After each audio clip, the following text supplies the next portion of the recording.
অসম লোকসেৱা আয়োগৰ ফলাফলত ৰহালৈ গৌৰৱ কঢ়িয়াই আনিলে দীপজ্যোতি ডেকাই আৰু খনীন্দ্ৰ নাথে। বৃহস্পতিবাৰে ঘোষণা কৰা অসম লোকসেৱা আয়োগ 2023 বৰ্ষৰ ফলাফলত ৰহা ৰজাগাঁও নিবাসী স্বৰ্গীয় বীৰেন কুমাৰ ডেকা আৰু মনোৰমা ডেকাৰ সন্তান দীপজ্যোতি ডেকাই অসম লোকসেৱা আয়োগৰ আছাম একাউণ্ট ছাৰ্ভিচ অসমৰ ভিতৰত 10ম স্থান পাই সমগ্ৰ ৰহালৈ গৌৰৱ কঢ়িয়াই আনিবলৈ সক্ষম হয়। দীপজ্যোতি ডেকাৰ কৃতিত্বৰ খবৰ পোৱাৰ লগে লগে নগাঁও জিলা ছাত্ৰ সন্থাৰ উপদেষ্টা মৃদু হাজৰিকা, নগাঁও জিলা উন্নতি সভাৰ উপসভাপতি মহেন্দ্ৰ কলিতা, নগাঁও জিলা ছাত্ৰ সন্থাৰ উপসভাপতি সঞ্জয় কুমাৰ কাকতি, প্ৰচাৰ সম্পাদক নিহাৰজ্যোতি ৰাজাসহ ৰহা আঞ্চলিক ছাত্ৰ সন্থাৰ প্ৰতিনিধি উপস্থিত হৈ দীপজ্যোতি ডেকাক ফুলাম গামোচাৰে সম্বৰ্ধনা জনোৱাৰ লগতে দীপজ্যোতি ডেকাৰ পৰিয়ালবৰ্গ আৰু স্থানীয় ৰাইজ উপস্থিত হৈ কৃতিত্বৰ বাবে অভিনন্দন জ্ঞাপন কৰে।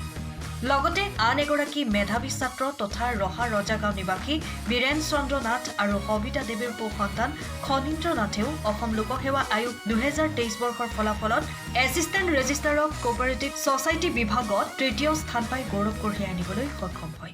মোৰ নাম শ্ৰী দীপজ্যোতি ডেকা। মোৰ ঘৰ ৰহা ৰজাগাঁৱত। মই মোৰ স্কুলীয়া শিক্ষা ৰহা উচ্চতৰ মাধ্যমিক বিদ্যালয়ৰ পৰা গ্ৰহণ কৰিলোঁ। তাৰপিছত নগাঁও মহাবিদ্যালয়ত মই শিক্ষা গ্ৰহণ কৰিলোঁ স্নাতক, আৰু স্নাতকোত্তৰ গুৱাহাটী বিশ্ববিদ্যালয়ত কৰিছিলোঁ। মই অসম অসামৰিক সেৱাৰ কাৰণে 2022 বৰ্ষৰ পৰা প্ৰিপেৰেশ্যন ষ্টাৰ্ট কৰি আছিলোঁ। যোৱা বছৰ মই দিছিলোঁ পৰীক্ষা আৰু ইণ্টাৰভিউ ষ্টেজলৈকে গৈছিলোঁ, কিন্তু ফাইনেল চিলেকশ্যন হোৱা নাছিলে। এইটো মোৰ দ্বিতীয় প্ৰয়াস হয়। এইবাৰ যিহেতু প্ৰচেছটো বহুত কাটথ্ৰট কম্পিটিশ্যন আছিলে, যথেষ্ট কষ্ট কৰিছিলোঁ আৰু এইবাৰ সফল হৈ পেলাই যথেষ্ট ভাল লাগিছে আৰু ৰহালৈ গৌৰৱ কঢ়িয়াই আনিব পৰাৰ কাৰণে সুখী অনুভৱ কৰিছোঁ। মই আছাম একাউণ্ট ছাৰ্ভিচ পাইছোঁ, ৰেংক 10, 10 নম্বৰ ৰেংক পাইছোঁ। মই এই সফলতাৰ বাবে নিজৰ শিক্ষাগুৰুসকল, ভগৱান আৰু মা দেউতাৰ আশীৰ্বাদ আৰু যিসকল বন্ধু বান্ধৱে সহায় কৰিছিলে, ছাপৰ্ট কৰিছিলে, তেওঁলোকক কৃতজ্ঞ।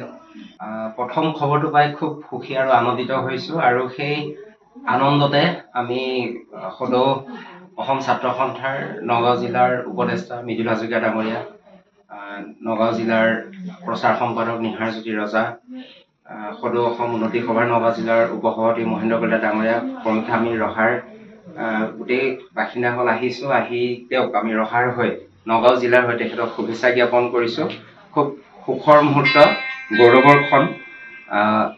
এনেকুৱা এটা খবৰ আমি সকলোৱে আশা কৰোঁ, আৰু তেখেতে সুখ্যাতিৰে উত্তীৰ্ণ হৈছে আৰু APSCৰ আপোনাৰ আছাম একাউণ্ট ছাৰ্ভিচতেও অসমৰ ভিতৰত 10ম স্থান অধিকাৰ কৰিছে। সেইটো অতিকৈ গৌৰৱৰ কথা, আৰু আমি তেওঁক আকৌ ধন্যবাদ আৰু শুভেচ্ছা জ্ঞাপন কৰিছোঁ। আগলৈ তেওঁ ভাল ভাল কাম কৰি যাওক অসমীয়াৰ হৈ, ভাৰত মাতৃভূমি হয়।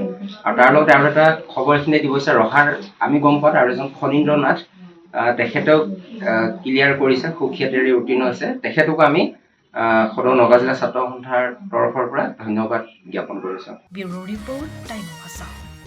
সময়ৰ খবৰ সময়ত পাবলৈ ফ'ল' কৰক টাইম অফ আছাম।